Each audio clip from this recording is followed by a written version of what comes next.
Chapter 6 Into the Forest.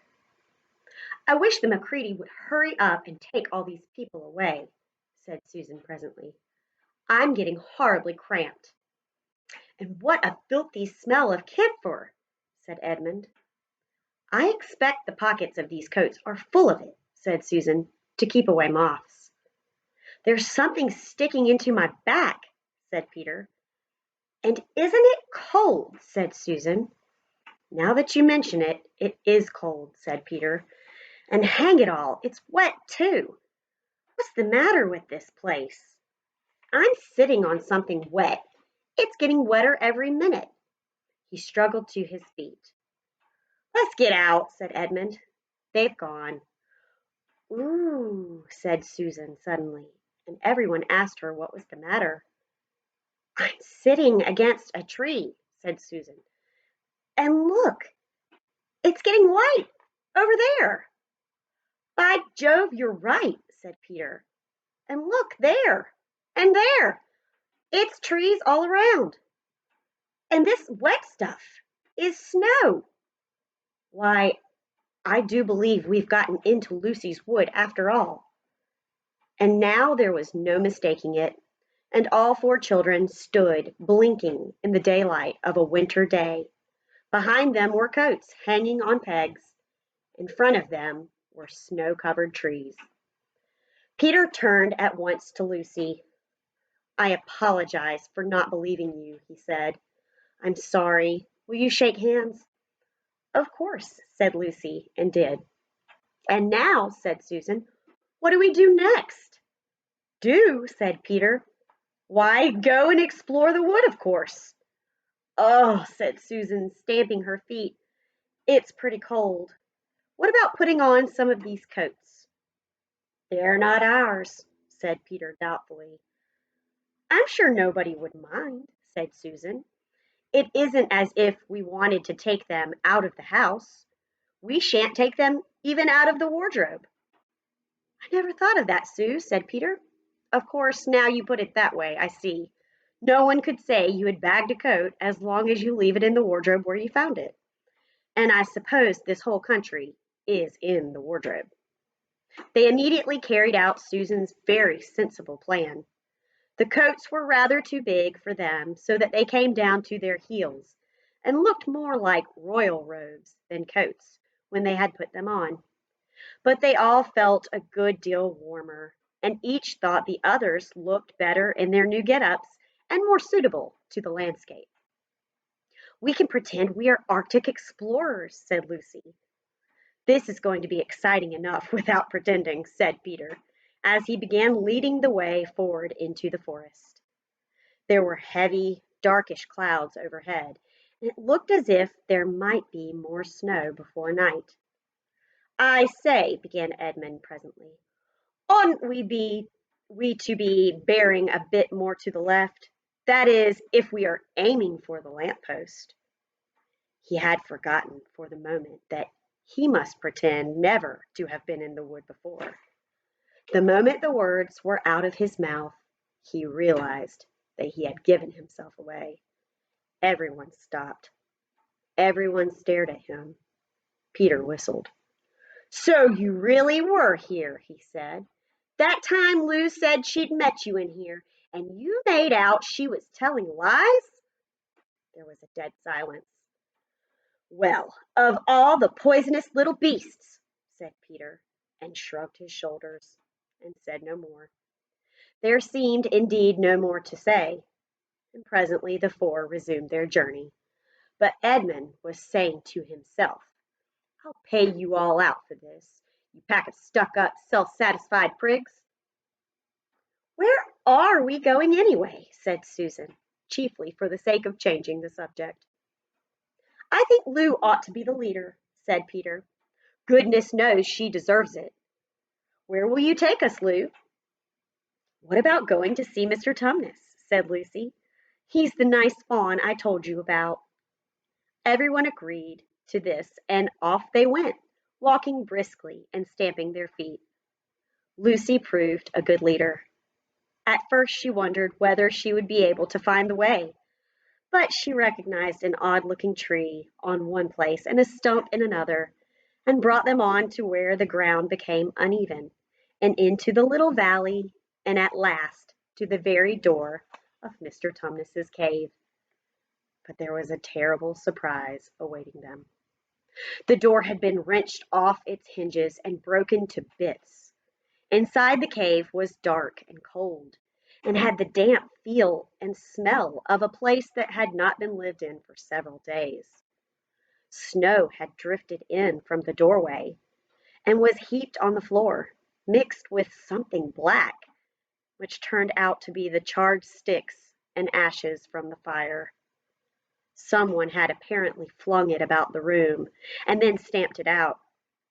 The crockery laid smashed on the floor, and the picture of the fawn's father had been slashed into shreds with a knife. "This is a pretty good washout," said Edmund. "Not much good coming here." "What is this?" said Peter, stooping down. He had just noticed a piece of paper which had been nailed through the carpet to the floor. "Is there anything written on it?" asked Susan. "Yes, I think there is," answered Peter, "but I can't read it in this light. Let's get out into the open air." They all went out in the daylight and crowded round Peter as he read out the following words: "The former occupant of these premises, the Fawn Tumnus, is under arrest and awaiting his trial on a charge of high treason against Her Imperial Majesty Jadis, Queen of Narnia, Chatelaine of Cair Paravel, Empress of the Lone Islands, etc., also of comforting her said Majesty's enemies, harboring spies, and fraternizing with humans.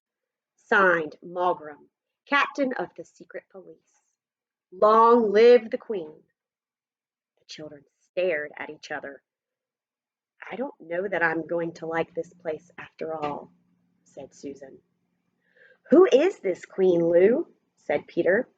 "Do you know anything about her?" "She isn't a real queen at all," answered Lucy. "She's a horrible witch, the White Witch. Everyone, all the wood people, hate her. She has made an enchantment over the whole country so that it is always winter here and never Christmas." I wonder if there's any point in going on," said Susan. "I mean, it doesn't seem particularly safe here, and it looks as if it won't be much fun either. And it's getting colder every minute, and we've brought nothing to eat. What about just going home?" "Oh, but we can't," said Lucy suddenly. "Don't you see? We can't just go home, not after this. It is all on my account that the poor fawn has gotten into this trouble. He hid me from the witch and showed me the way back. That's what it means by comforting the Queen's enemies and fraternizing with humans. We simply must try to rescue him." "A lot we could do," said Edmund, "when we haven't got anything to eat."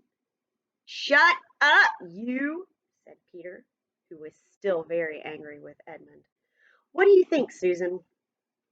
"I've a horrid feeling that Lou is right," said Susan. "I don't want to go a step further, and I wish it would never come. But I think we must try to do something for Mr. Whatever his name is. I mean, the fawn." "That's what I feel too," said Peter. "I'm worried about having no food with us. I'd vote for going back and getting something from the larder. Only there doesn't seem to be any certainty of getting into this country again when once you've gotten out of it. I think we'll have to go on." "So do I," said both the girls. "If only we knew where the poor chap was imprisoned," said Peter.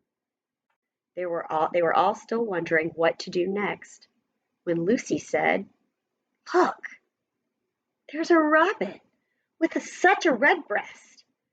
It's the first bird I've seen here. I say, I wonder, can birds talk in Narnia?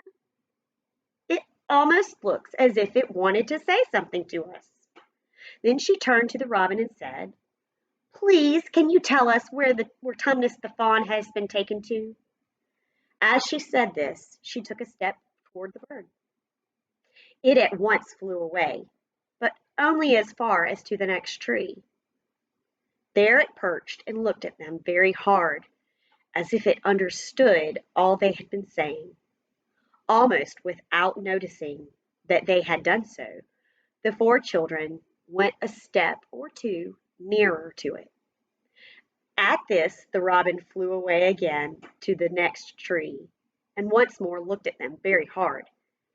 You couldn't have found a robin with a redder chest or a brighter eye. "Do you know," said Lucy, "I really believe he means us to follow him." "I've an idea he does," said Susan. "What do you think, Peter?" "Well, we might as well try it," answered Peter. The robin appeared to understand the matter thoroughly. It kept going from tree to tree, always a few yards ahead of them, but always so near that they could easily follow it. In this way it led them on slightly downhill. Wherever the robin alighted, a little shower of snow would fall off the branch. Presently the clouds parted overhead, and the winter sun came out, and the snow all around them grew dazzling bright. They had been traveling in this way for about half an hour, when the two girls in front, when Edmund said to Peter, "If you're not still too high and mighty to talk to me, I've something to say, which you'd better listen to." "What is it?" asked Peter. "Hush! Not so loud," said Edmund. "There's no good frightening the girls. But have you realized what we're doing?" "What?" said Peter, lowering his voice to a whisper. "We're following a guide we know nothing about. How do we know which side that bird is on? Why shouldn't it be leading us into a trap?" "That's a nasty idea. Still, a robin, you know. They're good birds in all the stories I've ever read. I'm sure a robin wouldn't be on the wrong side." "If it comes to that, which is the right side? How do we know that the fawns are in the right and the queen, yes, I know we've been told she's a witch, is in the wrong? We don't really know anything about either." "The fawn saved Lucy." "He said he did, but how do we know? And there's another thing too. Has anyone the least idea of the way home from here?"